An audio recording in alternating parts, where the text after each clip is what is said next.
Hello, hi ಎಲ್ಲರಿಗೂ ನಮಸ್ಕಾರ. ಇವತ್ತು ನೋಡಿ, ನಾನು ಪ್ರೊನೌನ್ ಬಗ್ಗೆ ಒಂದಷ್ಟು ಇನ್ಫಾರ್ಮೇಷನ್ ತೊಗೊಂಬಂದಿದ್ದೀನಿ. ಮೊದಲೆಲ್ಲ ನೌನ್ಸ್ ಬಗ್ಗೆ ಒಂದಷ್ಟು ತಂದಿದ್ದೀನಿ, ಟೈಪ್ಸ್ ಆಫ್ ನೌನ್ ಏನು, ಅದು ಎಂಡಿಂಗ್ಸ್ ಯಾವ ಥರ. ಎಂಡಿಂಗ್ಸ್ ಭಾಳ ಇಂಪಾರ್ಟೆಂಟು. ಒಂದು ಸರಿ ಹೋಗಿ ನೋಡಿ. ಎಂಡಿಂಗ್ಸ್ ನೀವು ಐಡೆಂಟಿಫೈ ಮಾಡೋದು ಕಲ್ತ್ರಿ ಅಂದರೆ, ಒಂದಷ್ಟು ನೌನ್ಗಳು ಅಂಡರ್ಲೈನ್ ಮಾಡೋದು ಕಲ್ತ್ರಿ ಅಂದರೆ ನಿಮಗೆ ಸೆಂಟೆನ್ಸ್ ಸ್ವಲ್ಪ ಈಸಿಯಾಗಿ ಅರ್ಥ ಆಗುತ್ತೆ. ಸರಿನಾ? ನೆಕ್ಸ್ಟ್ ಸೆಂಟೆನ್ಸ್ ನೋಡಿ, ಇದು ಪ್ರೊನೌನ್ ಬಗ್ಗೆ ಎಕ್ಸ್ಪ್ಲನೇಷನ್ ಇದು ಮಾಡಿದ್ದೀನಿ. ಪ್ರೊನೌನ್ಲಿ ಒಂದು ಸ್ವಲ್ಪ ಈಗ ನೋಡಿ, ಅದನ್ನು ಯಾವ್ಯಾವ ಥರ ಯೂಸ್ ಮಾಡ್ಬೋದು. ಸಬ್ಜೆಕ್ಟಾಗಿ ಯೂಸ್ ಮಾಡ್ಬೋದು, ಆಬ್ಜೆಕ್ಟಾಗಿ ಯೂಸ್ ಮಾಡ್ಬೋದು, ಅಥವಾ ಪೊಸೆಸಿವ್ ಆಗಿ ಯೂಸ್ ಮಾಡ್ಬೋದು. ಸರಿನಾ? ಇದು ಪೊಸೆಸಿವ್ ಅಂದರೂ ಇದೇ ಥರನೇ, ಆಬ್ಜೆಕ್ಟ್ ಥರನೇ. ಇದು ಆಬ್ಜೆಕ್ಟ್ ಅಥವಾ ಸಬ್ಜೆಕ್ಟ್ ಥರ ಯೂಸ್ ಮಾಡ್ಬೋದು. ಈಗ ನೋಡಿ, ಪೊಸೆಸಿವ್ ಅಡ್ಜೆಕ್ಟಿವ್ಗೂ ಪೊಸೆಸಿವ್ ಪ್ರೊನೌನ್ಗೂ ಏನು ಡಿಫ್ರೆನ್ಸು ಅಂತ ಒಂದು ಸ್ವಲ್ಪ ತಿಳ್ಕೊಬೇಕು. ಅಂದರೆ ಅದೊಂದು ಸ್ವಲ್ಪ ನಿಮಗೆ ಹೆಲ್ಪ್ ಆಗುತ್ತೆ ಐಡೆಂಟಿಫೈ ಮಾಡೋದಕ್ಕೆ. ಸರಿನಾ? ರಿಫ್ಲೆಕ್ಸಿವ್ ಪ್ರೊನೌನ್ ಅಂತ ಇದು ಒಂದು ಟೈಪ್ ಆಫ್ ಪ್ರೊನೌನು.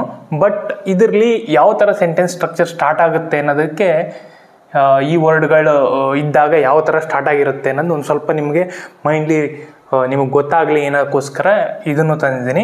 ಆಮೇಲೆ ಡೆಮಾನ್ಸ್ಟ್ರೇಟಿವ್ ನೋಡಿ, ಡೆಮಾನ್ಸ್ಟ್ರೇಟಿವ್ಲು ಅಷ್ಟೇ. ಡೆಮಾನ್ಸ್ಟ್ರೇಟಿವ್ ಪ್ರೊನೌನು ಆಮೇಲೆ ಡೆಮಾನ್ಸ್ಟ್ರೇಟಿವ್ ಅಡ್ಜೆಕ್ಟಿವಲ್ಲಿ ಎರಡರಲ್ಲೂ ಈ 4 ವರ್ಡ್ಗಳೇ ಬರ್ತವೆ. ಆ್ಯಕ್ಚುಲಿ ದಿಸ್, ದಟ್, ದೀಸ್, ದೋಸ್ ಅಂತ ಬರುತ್ತೆ. ಬಟ್ ಅದನ್ನ ಯಾವ ಥರ ಯೂಸ್ ಮಾಡ್ತಾರೆ ಅನ್ನೋದ್ರ ಬಗ್ಗೆನೂ ಒಂದಷ್ಟು ಡಿಸ್ಕಸ್ ಮಾಡೋಣ. ಆಮೇಲೆ ಒಂದು ಇಂಟ್ರಾಗೇಟಿವ್ ಸೆಂಟೆನ್ಸ್ ಅಂತ, ಅಂದರೆ ಇಂಟ್ರಾಗೇಟಿವ್ ಪ್ರೊನೌನ್ ಅಂದರೆ ಇಂಟ್ರಾಗೇಟಿವ್ ಪ್ರೊನೌನು ಅಥವಾ ಇಂಟ್ರಾಗೇಟಿವ್ ಅಡ್ಜೆಕ್ಟಿವ್ಗೂ ಪ್ರೊನೌನ್ಗೆ ಸ್ವಲ್ಪ ನಿಮಗೆ ಡಿಫ್ರೆನ್ಸ್ ಐಡೆಂಟಿಫೈ ಮಾಡೋದು ಸ್ವಲ್ಪ ಕಷ್ಟ. ಇಂಟ್ರಾಗೇಟಿವ್ಲಿ ಯಾವ್ಯಾವ ವರ್ಡ್ಗಳು WH ವರ್ಡ್ಗಳು ಯೂಸ್ ಮಾಡ್ಬೋದು. ಸರಿನಾ? ಈ ಥರ WH ವರ್ಡ್ಗಳನ್ನೆಲ್ಲ ಅಡ್ವರ್ಬಲ್ಲಿ ಯೂಸ್ ಮಾಡ್ತೀವಿ. ಈ ವರ್ಡ್ಗಳು ಅಂದರೆ ಈ ವರ್ಡ್ಗಳಲ್ಲಿ ಸ್ವಲ್ಪ ಡಿಫ್ರೆನ್ಸ್ ಇರುತ್ತೆ. ಅಂದರೆ ಒಂದನ್ನು ಅಡ್ಜೆಕ್ಟಿವ್ ಆಗಿ ಯೂಸ್ ಮಾಡ್ಬೋದು, ಒಂದೊಂದು ಸರಿ ಪ್ರೊನೌನ್ ಆಗಿ ಯೂಸ್ ಮಾಡ್ಬೋದು. ಆಮೇಲೆ ಈ ರೆಸಿಪ್ರೊಕಲ್ ಪ್ರೊನೌನ್, ಅದು ಒಂದು ಟೈಪ್ ಆಫ್ ಪ್ರೊನೌನು. ಅದು ಯಾವ ಥರ ಬರುತ್ತೆ. ಆಮೇಲೆ ಇಂಡೆಫಿನೈಟ್ ಪ್ರೊನೌನ್ ಅಂದರೆ ಏನು, ಇವೆಲ್ಲ ಸ್ವಲ್ಪ ವರ್ಡ್ಸ್ಗಳು. ಈ ವರ್ಡ್ಸ್ಗಳನ್ನ ನೀವು ಐಡೆಂಟಿಫೈ ಮಾಡೋದು ಸ್ವಲ್ಪ ಕಲಿತ್ರೆ ನೀವು ಪ್ರೊನೌನ್ ಬಗ್ಗೆ ಒಂದಷ್ಟು ಐಡಿಯಾ ಬರುತ್ತೆ. ಸರಿನಾ?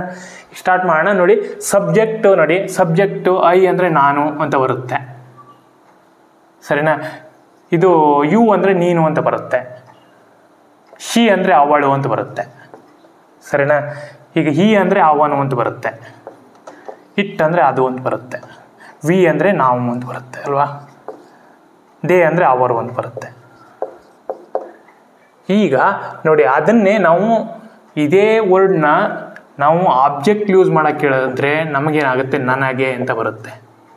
ನಿನಗೆ ಆ ಥರ. ಅವಳಿಗೆ ಹರ್ ಅಂತ ಯೂಸ್ ಮಾಡ್ತೀವಿ. ಹಿಮ್ ಅಂದರೆ ಅವನಿಗೆ. ಇಟ್ ಅಂದರೆ ಅದು ಅಂತ ಬರುತ್ತೆ. ಅಸ್ ಅಂದರೆ ನಾವು, ನಮಗೆ ಅಂತ ಬರುತ್ತೆ. ಸರಿ? ದೆಮ್ ಅಂದರೆ ಅವರಿಗೆ ಅಂತ ಬರುತ್ತೆ. ಅಂದರೆ ಈ ವರ್ಡ್ಗಳನ್ನ ನೀವೆಲ್ಲರೂ ಐಡೆಂಟಿಫೈ ಮಾಡಿದ್ರೆ, ಇದು ಆಬ್ಜೆಕ್ಟ್ ಆಫ್ ಪ್ರೊನೌನ್ ಅಂತ ನೀವು ಐಡೆಂಟಿಫೈ ಮಾಡೋದು ಕಲಿತ್ರೆ ಒಂದು ಸ್ವಲ್ಪ ಪ್ರೊನೌನ್ ಬಗ್ಗೆ ಒಂದಷ್ಟು ಐಡಿಯಾ ಸಿಗುತ್ತೆ. ಈಗ ನೋಡಿ, ಪೊಸೆಸಿವ್ ಪ್ರೊನೌನ್ ಅಂತ ಹೇಳ್ತಾರೆ. ಪೊಸೆಸಿವ್ ಪ್ರೊನೌನ್ ಅಂದರೆ ಮೈನ್, ನನ್ನದದು. ಪೊಸೆಸಿವ್ ಅಂದರೆ ನಾನು ಅದಕ್ಕೆ ಓನರ್ ಆ ಥರ. ಈ ವರ್ಡ್ಸ್ ಅಂದರೆ ನಿನ್ನದು, ಅವಳದು, ಅವನದು, ಆ ಥರ. ನಮ್ಮದು, ಅವರದು, ಆ ಥರ ಬರುತ್ತೆ. ನಿಮಗೆ ಈಗ ಪೊಸೆಸಿವ್ ಪ್ರೊನೌನ್ಗೂ ಪೊಸೆಸಿವ್ ಅಡ್ಜೆಕ್ಟಿವ್ಗೂ ನೋಡಿ ಐಡೆಂಟಿಫೈ ಇದು ಮಾಡಿ. ಇಲ್ಲೇನು ಮಾಡಿರ್ತೀವಿ, ಇದರಲ್ಲಿ ಮೈ ಅಂತ, ಮೈ, ಯುವರ್, ಹರ್, ಇಸ್. ನೋಡಿ, ಇಲ್ಲಿ ಈ ಹಿಮ್ಮನ ಜಾಸ್ತಿ ಇಲ್ಲಿ ಯೂಸ್ ಮಾಡ್ತೀವಿ. ರಿಫ್ಲೆಕ್ಟಿವ್ ಪ್ರೊನೌನ್ಲಿ ಹಿಮ್ ಸೆಲ್ಫ್ ಅಂತ ಯೂಸ್ ಮಾಡ್ತೀವಿ, ಇಟ್ ಸೆಲ್ಫ್ ಅಂತ ಯೂಸ್ ಮಾಡ್ತೀವಿ. ಅಸ್ ಅಂತ ಯೂಸ್ ಮಾಡಲ್ಲ ನಾವು. ಅಸ್ ಸೆಲ್ಫ್ ಅಂತ ಯೂಸ್ ಮಾಡಲ್ಲ, ಅವರ್ ಸೆಲ್ಫ್ ಅಂತ ಯೂಸ್ ಮಾಡ್ತೀವಿ. ಸ್ವಲ್ಪ ಡಿಫ್ರೆನ್ಸ್ ಇರುತ್ತೆ. ದೇರ್ ಅಂತ ಯೂಸ್ ಮಾಡ್ತೀವಿ ಇಲ್ಲಿ ನೋಡಿ, ದೇರ್ ಅಂತ. ದೆಮ್ ಅನ್ನೋ ಇದನ್ನು ತೊಗೊಂಬರ್ತೀವಿ, ದೆಮ್ ಸೆಲ್ಫ್ಸ್ ಅಂತ ಯೂಸ್ ಮಾಡ್ತೀವಿ ಇಲ್ಲಿ. ಸರಿನಾ? ಹರ್ ಸೆಲ್ಫ್ ಅಂತ ಯೂಸ್ ಮಾಡ್ತೀವಿ. ಯುವರ್ ಸೆಲ್ಫ್ ಅಂತ ಯೂಸ್ ಮಾಡ್ತೀವಿ. ಮೈ ಸೆಲ್ಫ್ ಅಂತ ಯೂಸ್ ಮಾಡ್ತೀವಿ. ಈ ಥರ ವರ್ಡ್ಗಳು. ಅಂದರೆ ಇದಕ್ಕೂ ಈಗ ನೋಡಿ, ಇದರಲ್ಲಿ ಏನಾಗುತ್ತೆ ಅಂದರೆ, ನಾನು ಈಗ ದೀಸ್ ಬುಕ್ಸ್ ಆರ್ ಮೈನ್ ಅಂತ ಆಗುತ್ತೆ. ಅಂದರೆ ಈ ಬುಕ್ಗಳೆಲ್ಲ ನನ್ನದು ಅಂತ ಬರುತ್ತೆ. ಅಂದರೆ ಇದಕ್ಕೆ ಆಬ್ಜೆಕ್ಟ್, ಇದು ಆಬ್ಜೆಕ್ಟ್ ಒಂದನ್ನೇ ಯೂಸ್ ಮಾಡ್ಬೋದು. ದೀಸ್ ಆರ್ ಮೈ ಬುಕ್ ಅಂತಲೂ ಯೂಸ್ ಮಾಡ್ಬೋದು. ಮೈ ಬುಕ್ ಇದು ಆಬ್ಜೆಕ್ಟೇ. ಬಟ್ ಅಡ್ಜೆಕ್ಟಿವ್ಗೇನು, ಅಡ್ಜೆಕ್ಟಿವ್ ಪಕ್ಕದಲ್ಲಿ ಅಡ್ಜೆಕ್ಟಿವ್ ಏನು ನೌನನ್ನು ಮಾಡಿಫೈ ಮಾಡ್ತಾ ಇರುತ್ತೆ ಅಲ್ವಾ. ನೌನನ್ನು ಮಾಡಿಫೈ ಮಾಡ್ತಾ ಇರುತ್ತೆ. ಬಟ್ ಪ್ರೊನೌನ್ ಏನು, pronoun it self is A noun. ಸರಿನಾ? ಯುವರ್ ಇದರಲ್ಲಿ ನೌನನ್ನು ಮಾಡಿಫೈ ಮಾಡ್ತಾ ಇರುತ್ತೆ. ಅಂದರೆ ಮೈ ಬುಕ್ ಅಂತಿದ್ದರೆ ಅದೇನಾಗುತ್ತೆ ಆಟೋಮೆಟಿಕಲಿ ಅದು ಅಡ್ಜೆಕ್ಟಿವ್, ಪೊಸೆಸಿವ್ ಅಡ್ಜೆಕ್ಟಿವ್ ಅಂತ ಲೆಕ್ಕ. ಸರಿನಾ? ಈಗ ನೋಡಿ ರಿಫ್ಲೆಕ್ಸಿವ್ ಪ್ರೊನೌನ್ಗೆ ಏನು ಯೂಸ್ ಮಾಡ್ತೀವಿ ಅಂದರೆ I talk to myself ಅಂತ ಹೇಳ್ತೀನಿ. ಅಂದರೆ ಮೈ ಸೆಲ್ಫ್ ಅನ್ನೋದು ಎಲ್ಲಿಂದ ಬಂತು? ಅದಕ್ಕೆ ಯಾವುದು ಐ ಟಾಕ್ ಟು ಅಂದರೆ ಐ ಅನ್ನೋ ಸಬ್ಜೆಕ್ಟನ್ನು ನಾವು ಒಂದು ಸೆಂಟೆನ್ಸಲ್ಲಿ I talk to myself, ಎಂಡಲ್ಲಿ ಏನಿರುತ್ತೆ ಮೈ ಸೆಲ್ಫ್ ಅಂತ ಇರುತ್ತೆ. ಫಸ್ಟ್ ಸ್ಟಾರ್ಟಿಂಗಲ್ಲಿ ಹಿಂಗಿರುತ್ತೆ ಐ ಯೂಸ್ ಮಾಡಿರ್ತೀವಿ. ಅಂದರೆ ಸಬ್ಜೆಕ್ಟ್ ಇದಕ್ಕೆ ಸಂಬಂಧಪಟ್ಟ ವರ್ಡನ್ನೇ ನಾವು ಸಬ್ಜೆಕ್ಟಾಗಿ ಯೂಸ್ ಮಾಡ್ಕೊಂಡಿರ್ತೀವಿ. ಅದಕ್ಕೆ ನಾವೇನು ಮಾಡ್ತೀವಿ ಅಂದರೆ ರಿಫ್ಲೆಕ್ಸಿವ್ ಪ್ರೊನೌನ್ ಅಂತ. ರಿಫ್ಲೆಕ್ಸಿವ್ ಪ್ರೊನೌನ್ ಅಂದರೆ it is like a mirror ಥರ. ಅಂದರೆ ಅದರಲ್ಲಿ ಸಬ್ಜೆಕ್ಟ್ನು ನಾವೇ ತೊಗೊಂಬರ್ತೀವಿ. ಸಬ್ಜೆಕ್ಟು ಅದರದ್ದೇ ಇರುತ್ತೆ. You are talking yourself ಅಂತ ಹೇಳ್ತೀವಿ. ಅಂದ್ರೆ ಐ ಟಾಕಿಂಗ್ ಯುವರ್ ಸೆಲ್ಫ್ ಅಂತ ಹೇಳಲ್ಲ. ಸರಿನಾ? You are talking yourself, her talking herself, him talking himself. ಅವನೇ ಆ ಥರನೇ ಬರುತ್ತೆ. ಅವನೇ ಸ್ಟಡಿ ಮಾಡ್ಕೊಂಡ, ಈ ಟಾಕಿಂಗ್ ಹಿಮ್ ಸೆಲ್ಫ್, ಅಥವಾ ಅವನೇ ಮಾತಾಡ್ಕೊಂಡ ಅಂತ ಬರುತ್ತೆ. ಈ ಟಾಕಿಂಗ್ ಹಿಮ್ ಸೆಲ್ಫ್ ಅಂತ ಬರುತ್ತಾ, ಅಥವಾ ಇಟ್ಸ್ ಸೆಲ್ಫ್ ಅದೇ ಇದು ಮಾಡ್ಕೋತು ಅನ್ನೋ ಥರಕ್ಕೆ ಬರುತ್ತೆ.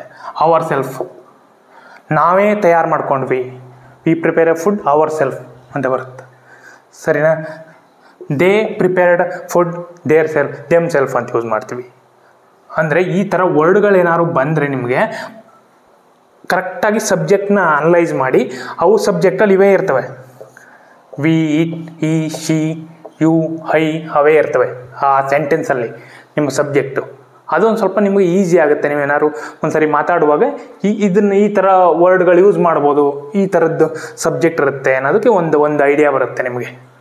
ಸರಿನಾ? ನೆಕ್ಸ್ಟು ನೋಡಿ, ಇಲ್ಲಿ ಡೆಮಾನ್ಸ್ಟ್ರೇಟಿವ್ ಪ್ರೊನೌನ್ ಅಂತೀನಿ. ಡೆಮಾನ್ಸ್ಟ್ರೇಟಿವ್ ಪ್ರೊನೌನಲ್ಲಿ ಏನಪ್ಪ ಅಂದರೆ, ಡೆಮಾನ್ಸ್ಟ್ರೇಟಿವಲ್ಲಿ ದಿಸ್ಸು, ದಟ್ಟು, ದೀಸು, ದೋಸು ಇವು 4 ವರ್ಡ್ ಯೂಸ್ ಮಾಡೋದು.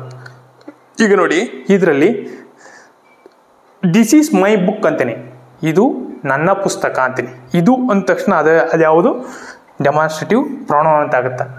ಅದೇ ದಿಸ್ ಬುಕ್ ಈಸ್ ಮೈನ್ ಅಂತ ಯೂಸ್ ಮಾಡಿದ್ರೆ ಆಟೋಮೆಟಿಕಲಿ ಏನಾಗುತ್ತೆ, ದಿಸ್ ಬುಕ್ ಅಂತಂದರೆ ಅದೇನಾಗುತ್ತೆ, ನೌನು ಸೇರ್ಕೊಳ್ಳುತ್ತೆ. ನೌನ್ ಸೇರ್ಕೊಂಡಾಗ ಯಾವುದು ಸೆಂಟೆನ್ಸ್ ಆಗುತ್ತೆ, ಇದು ಡೆಮಾನ್ಸ್ಟ್ರೇಟಿವ್ ಅಡ್ಜೆಕ್ಟಿವ್ ಆಗುತ್ತೆ. ಇವಾಗ ನೋಡಿ, ಇದನ್ನು ಅಡ್ಜೆಕ್ಟಿವ್ ಯೂಸ್ ಮಾಡಿದ್ರೆ ನಾರ್ಮಲಿ ಪೊಸೆಸಿವ್ಗಳನ್ನ ಇವನ್ನ ಯೂಸ್ ಮಾಡ್ತಾರೆ. ಮೈನು, ಯುವರ್ಸು, ಹರ್ಸು, ಇಸ್ ಅವುಗಳನ್ನ ಯೂಸ್ ಮಾಡ್ತಾರೆ. ನೀವು ಇಲ್ಲಿ ನೀವು ಸೆಂಟೆನ್ಸ್ಗಳನ್ನ ಒಂದು ಸ್ವಲ್ಪ ತರ್ತೀನಿ, ತಂದರೆ ನಿಮ್ಮ ಮುಂದೆ ಅಷ್ಟು ಐಡಿಯಾ ಸಿಗುತ್ತೆ. ಸರಿನಾ? ಈಗ this book is mine, that book is mine ಅಂತಂದರೆ ಆಟೋಮೆಟಿಕಲಿ ಏನಾಗುತ್ತೆ, ಇದು ಸೆಂಟೆನ್ಸ್, ಇದು ಏನಾದ್ರು ಸಬ್ಜೆಕ್ಟ್ ಅಂತ ನೀವು ತಗೊಂಡ್ರೆ ಆಮೇಲೆ ಆಬ್ಜೆಕ್ಟ್ ಏನಾಗಿರುತ್ತೆ, ಪೊಸೆಸಿವ್ ಪ್ರೊನೌನ್ ಆಗಿರುತ್ತೆ. ಇಲ್ಲದೆ ಹೋದರೆ ಒಂದೊಂದು ಸರಿ ಏನಾಗುತ್ತೆ, ಈಗ ನೋಡಿ ಇಲ್ಲಿ ದಿಸ್ ಈಸ್ ಅಂತ ಬರ್ತೀನಿ, ದಿಸ್ ಈಸ್ ಅಂತ ಬರುತ್ತೆ. ದಿಸ್ ಈಸ್ ಅಂದರೆ ವರ್ಬ್ ಬಂದಾಗ ಏನಾಗುತ್ತೆ, ಇದು ಡೆಮಾನ್ಸ್ಟ್ರೇಟಿವ್ ಪ್ರೊನೌನ್ ಆಗಿರುತ್ತೆ. ದಿಸ್ ಈಸ್ ಮೈ ಬುಕ್ ಅಂತ ಯೂಸ್ ಮಾಡ್ತೀನಿ, ಇಲ್ಲಿ ಬುಕ್ ಅಂತ ಯೂಸ್ ಮಾಡ್ತೀನಿ, ದಿಸ್ ಈಸ್ ಮೈ ಬುಕ್ ಅಂತ ಯೂಸ್ ಮಾಡ್ತೀನಿ. ಆವಾಗ ಏನಾಗುತ್ತೆ, ಇದು ಡೆಮಾನ್ಸ್ಟ್ರೇಟಿವ್ ಪ್ರೊನೌನ್ ಆಗಿರುತ್ತೆ. ಇಲ್ಲಿ ನಾನು ನಾರ್ಮಲಿ ಪೊಸೆಸಿವ್ ಅಡ್ಜೆಕ್ಟಿವ್ಗಳನ್ನ ಯೂಸ್ ಮಾಡ್ತೀನಿ. ಅಂದರೆ ನಿಮಗೆ ಸೆಂಟೆನ್ಸ್ ಕ್ರಿಯೇಟ್ ಮಾಡೋದಕ್ಕೆ ಇವು ಒಂದು ಸ್ವಲ್ಪ ಹೆಲ್ಪ್ ಆಗುತ್ತೆ ನಿಮಗೆ. ಯಾವ ಥರ ಸೆಂಟೆನ್ಸ್ ಇದ್ದಾವೆ, ಅದರಲ್ಲಿ ಪೊಸೆಸಿವ್ ಅಡ್ಜೆಕ್ಟಿವ್, ಅದು ಡೆಮಾನ್ಸ್ಟ್ರೇಟಿವ್ ಪ್ರೊನೌನ್ ಅಥವಾ ಡೆಮಾನ್ಸ್ಟ್ರೇಟಿವ್ ಅಡ್ಜೆಕ್ಟಿವ್, ಅದನ್ನು ಒಂದಷ್ಟು ಸೆಂಟೆನ್ಸ್ ಬೇಕಾದ್ರೆ ತರೋಣ. ಸರಿನಾ? ಅದು ಭಾಳ ಇಂಪಾರ್ಟೆಂಟು. ದೀಸ್ ಅಂದರೆ ಇದು ಪ್ಲೂರಲ್ಗೆ, ಇದು ಸಿಂಗ್ಯುಲರ್ಗೆ ಯೂಸ್ ಮಾಡ್ತೀವಿ. ಸರಿನಾ? ಅದೇ ಥರ ಈಗ ನೋಡಿ, ಇಂಟ್ರಾಗೇಟಿವ್ ಅಂದರೆ ಕ್ವಶನ್ ಮಾಡೋದಕ್ಕೆ ಡಬ್ಲ್ಯೂ ಎಚ್ ಕ್ವಶನ್ಸು ಎಲ್ಲದಕ್ಕೂ. ಈಗ ನೋಡಿ, ಇದು ಹೂಸ್ ಅವೆಲ್ಲ ಹೂಮ್, ವಿಚ್, ವಾಟ್ ಈ ವರ್ಡ್ಗಳು ಯಾವ್ಯಾವ ಇವನ್ನೆಲ್ಲ ಏನಂತಾರೆ, ಇಂಟ್ರಾಗೇಟಿವ್ ಪ್ರೊನೌನ್ ಅಂತಾರೆ. ಸರಿನಾ? Interrogative pronoun, types of pronoun ಬೇಕಾದ್ರೆ ಇನ್ನೂ ಸ್ವಲ್ಪ ಡೀಟೇಲ್ ಹತ್ರಣ ಇದೊಂದು ಸ್ವಲ್ಪ ಇಂಟ್ರಡಕ್ಷನ್ ಆಗುತ್ತೆ, ನಿಮಗೆ ಹೆಲ್ಪ್ ಆಗುತ್ತೆ. ಅಂದರೆ ಈ ಅಂದ್ರೇನು, ಹೂಸ್ ಅಂದ್ರೇನು, ಹೂಮ್, ವಿಚ್, ವಾಟ್ ಈ ವರ್ಡ್ಗಳನ್ನ ಯೂಸ್ ಮಾಡಿರ್ತಾರೆ. ಒಂದೊಂದು ಸರಿ ಏನು ಮಾಡಿರ್ತಾರೆ, ಇದನ್ನು ಇಂಟ್ರಾಗೇಟಿವ್ ಅಡ್ಜೆಕ್ಟಿವ್ಸ್ ಅಂತಲೂ ಯೂಸ್ ಮಾಡ್ತಾರೆ. ಸರಿನಾ? ಈಗ ನೋಡಿ, ವೇರು, ಹೌ WH ಕ್ವಶನ್ ಇವಿದಾವಲ್ಲ ವೈ ಹೌ ಇವೆಲ್ಲ ಏನು ಅಡ್ವರ್ಬ್ಸ್. ಅದು ಅಡ್ವರ್ಬ್ ಇಂಟ್ರಾಗೇಟಿವ್ ಅಡ್ವರ್ಬ್ಸ್ ಅಂತಲೂ ಹೇಳ್ಬೋದು ಇದನ್ನು. ಅಂದರೆ ಏನಪ್ಪ ಅಂದರೆ ಹೌ ಮ್ಯಾನರ್ಸ್ಗೆ ಯೂಸ್ ಮಾಡ್ತಾರೆ, ವೈ ರೀಸನ್ಗೆ ಯೂಸ್ ಮಾಡ್ತಾರೆ, ವೆನ್ನು ಪ್ಲೇಸ್ಗೆ ಯೂಸ್ ಮಾಡ್ತಾರೆ, ವೇರು ಪ್ಲೇಸ್ಗೆ ಯೂಸ್ ಮಾಡ್ತಾರೆ, ವೆನ್ನು ಟೈಮ್ಗೆ ಯೂಸ್ ಮಾಡ್ತಾರೆ. ಈ ಥರದ್ದು ವರ್ಡ್ಗಳು ಯೂಸ್ ಮಾಡ್ಬೋದು ಅಡ್ವರ್ಬಲ್ಲಿ. ಸರಿನಾ? ಈ ವರ್ಡ್ಗಳೆಲ್ಲ ಎಲ್ಲಿ ಯೂಸ್ ಮಾಡ್ತಾರೆ? ಪ್ರೊನೌನ್ ಅಂತ ಯೂಸ್ ಮಾಡ್ಕೋತಾರೆ. ನಿಮ್ಗೆ ಅದೊಂದು ಹೆಲ್ಪ್ ಆಗುತ್ತೆ. ಇನ್ನೊಂದು ನೋಡಿ, ಈಗ ಇದು ರೆಸಿಪ್ರೊಕಲ್ ಪ್ರೊನೌನ್ ಅಂತಾರೆ. ರೆಸಿಪ್ರೊಕಲ್ ಪ್ರೊನೌನ್ ಅಂದರೆ ಇದೇನು ರಿಫ್ಲೆಕ್ಸಿವ್ ಪ್ರೊನೌನು. ಇದು ಹೆಂಗೆ? ಸಬ್ಜೆಕ್ಟು ಈಗ ಒಂದು ಸೆಂಟೆನ್ಸಲ್ಲಿ ತಗೊಂಡ್ರೆ ಮೈ ಸೆಲ್ಫ್ ಅಂತ ಬರಬೇಕಾದ್ರೆ ಫಸ್ಟು ಸೆಂಟೆನ್ಸ್ ಸ್ಟಾರ್ಟಿಂಗಲ್ಲಿ ಈ ವರ್ಡ್ಗಳೇ ಬಂದಿರ್ತವೆ, ಅದಕ್ಕೆ ಸಂಬಂಧಪಟ್ಟದ್ದು ಈ ವರ್ಡ್ಗಳೇ ಬಂದಿರ್ತವೆ. I talking to myself ಅಂತ ಹೇಳ್ತೀನಿ, ಆ ಥರ ವರ್ಡ್ಗಳು ಬಂದಿರುತ್ತೆ. ಬಟ್ ರೆಸಿಪ್ರೊಕಲ್ ಪ್ರೊನೌನ್ಲಿ ಇದ್ಯಾವ ಥರ ಅಂದರೆ they are talking each other ಅಂತೀವಿ. ಅವರಿಬ್ಬರು ಮಾತಾಡ್ಕೋತಾ ಇದ್ದಾರೆ ಅಂದರೆ ರೆಸಿಪ್ರೊಕಲ್ ಅಂದರೆ ಹೆಂಗೆ ಅಂದರೆ 1 by 1 ಅಂದರೆ ಒಬ್ಬ ಮಾತಾಡ್ತಾ ಇದ್ದಾನೆ, ಒಬ್ಬ ಕೇಳ್ತಾ ಇದ್ದಾನೆ. ಪುನಃ ಇವನು ಮಾತಾಡ್ತಾ ಇದ್ದೆ, ಇವನು ಕೇಳ, ಪರಸ್ಪರ ಅಂತ ಹೇಳ್ತೀವಿ ನಾವು ಕನ್ನಡದಲ್ಲಿ. ಪರಸ್ಪರ ಮಾತಾಡ್ತಾ ಇದ್ದಾರೆ, ಅದನ್ನೇನಂತಾರೆ? ರೆಸಿಪ್ರೊಕಲ್ ಪ್ರೊನೌನ್ ಅಂತಾರೆ. ರೆಸಿಪ್ರೊಕಲ್ ಪ್ರೊನೌನ್ ಒನ್ ಅನದರ್ ಅಂತಲೂ ಹೇಳ್ತಾರೆ. ಒನ್ ಅನದರ್ ಅಂದರೆ ಒಬ್ಬ, ಅನದರ್ ಅಂದರೆ ಉಳಿದಿರೋನು. ಇಬ್ಬರಿದ್ದಾರೆ ಅಂದರೆ ಒಬ್ಬ ಮಾತಾಡ್ತಿದ್ದಾನೆ, ಇನ್ನೊಬ್ಬ ಕೇಳ್ತಿದ್ದಾನೆ, ಅವರಿಬ್ಬರು ಮಾತಾಡ್ತಾ ಇದ್ದಾರೆ, they are talking one another ಅಂತ ಹೇಳ್ತೀವಿ. ಅದನ್ನೇನಂತಾರೆ? Reciprocal pronoun. ಅದನ್ನ ಐಡೆಂಟಿಫೈ ಮಾಡೋದು ಕಲ್ತ್ರಿ ಅಂದರೆ ಈ ವರ್ಡ್ ಎಲ್ಲೋ ಬಂತು ಅಂದರೆ ಅದು ಇದು ನಿಮಗೆ ಐಡಿಯಾ ಬಂದ್ಬಿಡ್ಬೇಕು, ಈಚ್ ಅದರ್ ಅಂದರೆ ಅವರಿಬ್ಬರು ಮಾತಾಡ್ತಾ ಇದ್ದಾರೆ ಅಂತ. ಆ ಥರದ ವರ್ಡ್ಗಳಿಗೆ ಅಲ್ಲಿ ಯೂಸ್ ಮಾಡಬೇಕು ಅನ್ನೋದು ನಿಮ್ಗೊಂದಷ್ಟು ಐಡಿಯಾ ಬರಬೇಕು. ಇಲ್ಲೊಂದಷ್ಟು ನಾನು ಇಂಡೆಫಿನೆಟ್ ಪ್ರೊನೌನ್ ಅಂತ ಬಂದಿದ್ದೀನಿ, ಇನ್ನೂ ಸ್ವಲ್ಪ ಡೀಟೇಲಾಗಿ ತರ್ತೀನಿ ಪ್ರೊನೌನ್ ಬಗ್ಗೆ. ಬಟ್ ಇದರಲ್ಲಿ ಒಂದಷ್ಟು ನೋಡಿ, ಇಲ್ಲಿ ಇವೆಲ್ಲ ಸಿಂಗುಲರ್ ಪ್ರೊನೌನ್ ಅಂತೀವಿ. ಅಂದರೆ ಇಲ್ಲಿ ನಾನೇನು ಮಾಡ್ಬಿಟ್ಟಿದ್ದೀನಿ, ಸಪ್ರೇಟ್ ಪಾರ್ಟ್ಗಳನ್ನ ಇಲ್ಲಿಯೇ ಇಟ್ಬಿಟ್ಟಿದ್ದೀನಿ. ಅಂದರೆ ಇಲ್ಲಿ ನೋಡಿ, ಸಮ್ ಯೂಸ್ ಮಾಡಿದ್ರೆ ಸಂಬಡಿ, ಅವೆರಡರ ಮಧ್ಯೆ ಸ್ಪೇಸ್ ಇರಲ್ಲ. ಈಗ ನಾನು ಬೇರೆ ಬೇರೆ ಮಾಡಿಬಿಟ್ಟಿದ್ದೀನಿ ಅಂತ ನೀವೇನು ಸ್ಪೇಸ್ ಹಾಕ್ಬೇಡಿ, ಸಂಬಡಿ ಅಂತ ಸ್ಪೇಸ್ ಹಾಕ್ಬೇಡಿ, ಎರಡಕ್ಕೂ ಸ್ಪೇಸ್ ಇರಲ್ಲ. ಸಂಬಡಿ ಒಂದು ವರ್ಡು, ಸಮ್ ಒನ್ ಒಂದು ವರ್ಡು, ಸಮಥಿಂಗ್ ಒಂದು ವರ್ಡು, ಇವೆಲ್ಲ ಇಂಡೆಫಿನೆಟ್ ಪ್ರೊನೌನು. ಸರಿನಾ? ಈ ಎವರಿ ಅಂತ ಬರುತ್ತೆ ನೋಡಿ, ಎವರಿಬಡಿ, ಪ್ರತಿಯೊಬ್ಬರು ಅಂತ ಬರುತ್ತೆ. ಪ್ರತಿಯೊಬ್ಬರು ಅಂತಂದ್ರು ಅದು ಇಂಡೆಫಿನೆಟ್ ಪ್ರೊನೌನೇ. ಸರಿನಾ? ಅದು ಸಿಂಗುಲರೇ. ಸರಿನಾ? ಎವರಿ ಒನ್, ಎವ್ರಿಥಿಂಗ್, ಅವಕ್ಕೆ ಯಾವಕ್ಕೂ ಸ್ಪೇಸ್ ಇರಲ್ಲ. ಈಗ ನೋಡಿ, ನೋ ಒನ್ ಅಂತ ಬರುತ್ತಲ್ಲ, ಅಲ್ಲಿ ಮಾತ್ರ ನೀವು ಗಮನಿಸಬೇಕಾದ್ರೆ ನೋ ಒನ್ನಲ್ಲಿ ಸ್ಪೇಸ್ ಇರುತ್ತೆ ಅವೆರಡರ ಮಧ್ಯೆ. ನೋ ಬಡಿಲೂ ಸ್ಪೇಸ್ ಇರಲ್ಲ, ನಥಿಂಗಲ್ಲೂ ಸ್ಪೇಸ್ ಇರಲ್ಲ. ಸರಿನಾ? ಇದು ಎನಿ ಅಂದರೆ ಇಂಡೆಫಿನೆಟ್ ಪ್ರೊನೌನ್ ಇಟ್ ಸೆಲ್ಫ್ ಏನಪ್ಪ ಅಂದರೆ ಯಾವುದೋ ಒಂದು, ಯಾರೋ ಒಬ್ಬರು ಅನ್ನೋ ಥರಕ್ಕೆ ಬರುತ್ತೆ ಇದು. ಸರಿನಾ? ಈಗ ಎನಿಬಡಿ, ಎನಿವನ್, ಎನಿಥಿಂಗ್ ಅಂದರೆ ಈ ಥರ ವರ್ಡ್ಗಳೆಲ್ಲ ನೀವು ಸಿಕ್ಕಿದಾಗ ಅವೆಲ್ಲ ಯಾವಿರ್ತವೆ? ಅವು ಇಂಡೆಫಿನೆಟ್ ಪ್ರೊನೌನ್ ಇರ್ತವೆ. ಸರಿನಾ? ಈಗ ನೋಡಿ, ಈಚ್, ಏದರ್, ನೇದರ್, ಅವೆಲ್ಲ ವರ್ಡ್ಗಳು ಇಂಡೆಫಿನೆಟ್ ಪ್ರೊನೌನೇ ಇರ್ತವೆ. ಇದರಲ್ಲಿ ನೋಡಿ, ಈಗ ಇಂಡೆಫಿನೆಟ್ ಪ್ರೊನೌನ್ಲೇ ಸಮ್ನ ಒಂದೊಂದ್ಸರಿ ಸಿಂಗುಲರ್ ಪ್ಲೂರಲ್ ಆಗಿ ಯೂಸ್ ಮಾಡ್ಬೋದು, ಆಲ್ನು ಸಿಂಗುಲರ್ ಪ್ಲೂರಲ್ ಆಗಿ ಯೂಸ್ ಮಾಡೋದು, ಮೋಸ್ಟ್ನು ಸಿಂಗುಲರ್ ಪ್ಲೂರಲ್ ಆಗಿ ಯೂಸ್ ಮಾಡೋದು. ಈಗ ಬೋತ್ ಆಫ್ ಯು ಅಂತ ಹೇಳ್ತೀವಿ, ಬೋತ್ ಆಫ್ ಯು ಇದು ಪ್ಲೂರಲೇ. ಅಂದರೆ ಸಬ್ಜೆಕ್ಟ್ ವರ್ಗ್ ಅಗ್ರಿಮೆಂಟ್ ಮಾತಾಡುವಾಗ ನಾವು ಇದ್ರ ಬಗ್ಗೆ ಮಾತಾಡೋಣ. ಸರಿನಾ? Both, ಸೆವೆರಲ್ಲು, others, few, many people, ಅಂದರೆ ಏನೋ ಒಂದು ಇವೆಲ್ಲ ವರ್ಡ್ಗಳು, ಫ್ಯೂ ಪೀಪಲ್ಸು ಅಥವಾ ಏನು ಮಾಡ್ತಾ ಇದ್ವಿ, ಇವೆಲ್ಲ ಹೆಂಗೆ ಇರ್ತವೆ? ಇವು ಸಬ್ಜೆಕ್ಟ್ ವರ್ಗ ಅಗ್ರಿಮೆಂಟಲ್ಲಿ ಬೋತ್ ಆರ್ ಅಂತ ಬರುತ್ತೆ, ಬೋತ್ ಈಸ್ ಅಂತ ಯೂಸ್ ಮಾಡೋಕ್ಕಾಗಲ್ಲ ನೀವು. ವರ್ಬ್ಗಳು ಸಬ್ಜೆಕ್ಟ್ ವರ್ಗ ಅಗ್ರಿಮೆಂಟ್, ಅದ್ರ ಬಗ್ಗೆ ಸ್ವಲ್ಪ ಡೀಟೇಲಾಗಿ ಮಾತಾಡೋಣ. ಇವು ಒಂದಷ್ಟು ವರ್ಡ್ಗಳು ನಿಮಗೆ ಒಂದಷ್ಟು ಕ್ಲಾರಿಫೈ ಸಿಗುತ್ತೆ. ಇವೆಲ್ಲ ಏನು ಅಂದರೆ ಒಂದೊಂದ್ಸರಿ ಸಿಂಗುಲರ್ ಆಗಿ ಯೂಸ್ ಮಾಡ್ಬೋದು, ಪ್ಲೂರಲ್ ಆಗಿ ಯೂಸ್ ಮಾಡ್ಬೋದು, ಡಿಪೆಂಡ್ಸ್ ಆನ್ ದ ಸೆಂಟೆನ್ಸ್. ಸರಿನಾ? ಆ ಥರ ಒಂದಷ್ಟು ಬರುತ್ತೆ. ಒಂದಷ್ಟು ಐಡಿಯಾ ಬಂತು ಅಂತ ಅನ್ಕೋತೀನಿ. ಅಂದರೆ ನಿಮಗೆ ಪ್ರೊನೌನ್ ಬಗ್ಗೆ ಏನೇನಿದ್ದಾವೆ ಅಂತ. ಇದರಲ್ಲಿ ಏನಪ್ಪ ಅಂದರೆ ಪೊಸೆಸಿವ್ ಅಡ್ಜೆಕ್ಟಿವ್ ಅಂದರೆ ಮೈ ಅಂದರೆ ಪ್ರೊನೌನ್ ಯೂಸ್ ಮಾಡಿ ಪ್ಲಸ್ ಒಂದು ಇದನ್ನು ಯೂಸ್ ಮಾಡ್ತಾರೆ, ಸಬ್ಜೆಕ್ಟ್ ಅಥವಾ ನೌನ್ ಅಂತ ಹೇಳ್ಬೋದು. ನೌನನ್ನು ಯೂಸ್ ಮಾಡಿದ್ರೆ ಅದು ನೌನ್ ಫ್ರೇಸ್ ಅಂತ ಆಗುತ್ತೆ. ನೌನ್ ಫ್ರೇಸಲ್ಲಿ ಏನು ಅಡ್ಜೆಕ್ಟಿವ್ ಏನಕ್ಕೆ ಯೂಸ್ ಮಾಡೋದು? ನೌನನ್ನು ಮಾಡಿಫೈ ಮಾಡೋದಕ್ಕೆ. ಅದೊಂದು ಮೈಂಡಲ್ಲಿ ಇರಲಿ. ಈಗ ನೋಡಿ, ಮೈ ನೌನ್ ಅಂದರೆ ಪ್ರೊನೌನ್ ಥರ ಇದು ಮೈ ಅನ್ನೋದು. ಈಗ ಅಡ್ಜೆಕ್ಟಿವ್ ಆಗಿ ಯೂಸ್ ಆಗುತ್ತೆ. ಈಗ ನೌನ್ ಫ್ರೇಸ್ ಅಂತ ಹೇಳ್ತೀವಿ. ಯುವರ್ ಬುಕ್, ಹರ್ ಬುಕ್, ಏನೋ ಒಂದಷ್ಟು ಇವನ್ನೆಲ್ಲ ಇದಕ್ಕೂ ಏನು ಡಿಫ್ರೆನ್ಸ್ ಅನ್ನೋದು ಒಂದು ಸ್ವಲ್ಪ ಐಡಿಯಾ ತಿಳ್ಕೊಂಡ್ರೆ ಅಲ್ಲೇ ಸೆಂಟೆನ್ಸಲ್ಲೇ ಏನು ಅದರದ್ದೇನು ಮೀನಿಂಗ್ ಏನು ಭಾಳ ಚೇಂಜ್ ಆಗಲ್ಲ.